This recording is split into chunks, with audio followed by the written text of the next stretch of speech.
ফের পিছিয়ে গেল ডিএ মামলার শুনানি। সুপ্রিম কোর্টে ডিএ মামলার শুনানি ছিল আজ, আর সেই শুনানি পিছিয়ে গিয়েছে বলে জানতে পারা যাচ্ছে।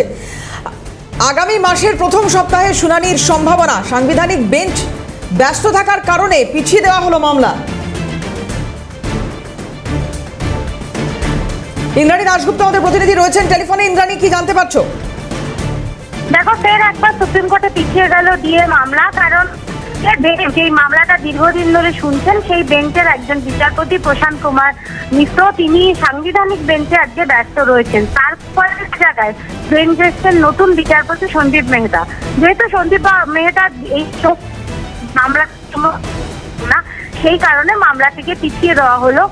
রাজ্যের পক্ষ থেকে এবং বিভিন্ন আইনজীবীদের পক্ষ থেকে আগামী মাসের 8 তারিখের পরে মামলাটি শুনানির কথা বলা হলেও বিচারপতি সঞ্জয় কুমার জানান যে আগামী সপ্তাহের অর্থাৎ সামনের মাসের প্রথম দিকেই কিন্তু মামলাটির শুনানি হবে। সেক্ষেত্রে আগামী সপ্তাহে সোমবার বা শুক্রবার এই মামলাটির শুনানি হওয়ার সম্ভাবনা। ধন্যবাদ ইন্দ্রাণী। কথা বলছিলাম, ইন্দ্রাণী দাশগুপ্ত ছিলেন টেলিফোনে।